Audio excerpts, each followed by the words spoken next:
أهلا وسهلا بكم بفيديو جديد بالقناة.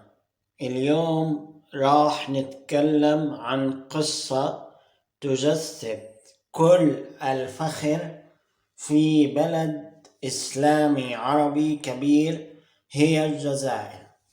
قصة طائرة العال 1968.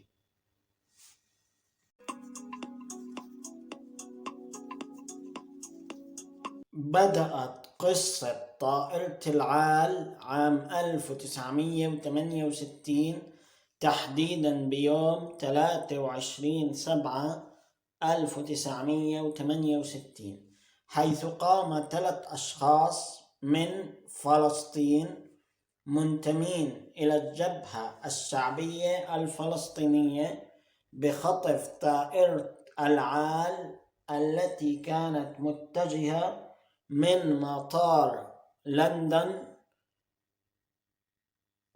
هيثرو إلى مطار اللد التابع لسيطرة الكيان المحتل لفلسطين. وقام 3 أشخاص الذين خطفوا الطائرة بتغيير وجهة الطائرة إلى مطار هواري في دولة الجزائر بدل الوجهة الأصلية اللي هي مطار اللد التابع لسيطرة المحتل لفلسطين. وبعد أن هبطت الطائرة بمطار هواري الجزائري، سيطرت حكومة الجزائر على الطائرة، وهنا أصبح هناك تعامل خاص مع الخاطفين كونهم من فلسطين. ثم قامت الحكومة الجزائرية بإطلاق سراح الأشخاص الذين لا يملكون ولا يحملون جواز سفر تابع للكيان المحتل لدولة فلسطين. ثم جعلوا هؤلاء الأشخاص يسافرون لفرنسا معززين مكرمين.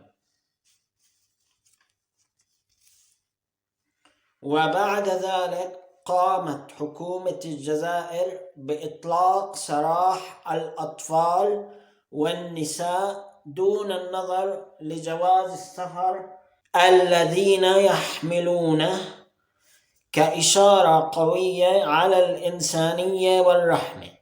وبعد ذلك بقي 12 شخص كلهم رجال يحملون جواز سفر الكيان الذي احتل فلسطين وطاقم الطائرة التابعة لنفس الكيان المحتل.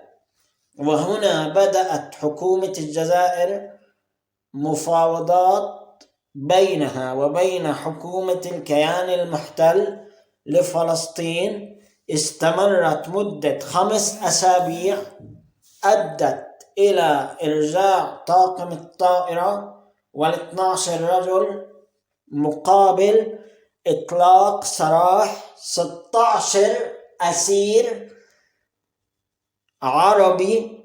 وهنا نقف احتراما وتقديرا وتعظيما لموقف حكومة الجزائر وشعب الجزائر. إذا عجبتك القصة اضغط لايك واشترك بالقناة. وكل الشكر للأخ حسن الصقر اللي حكى عن الموضوع بقناته منذ أكثر من 10 أيام، وهي صورة لقناته. والسلام عليكم ورحمة الله وبركاته.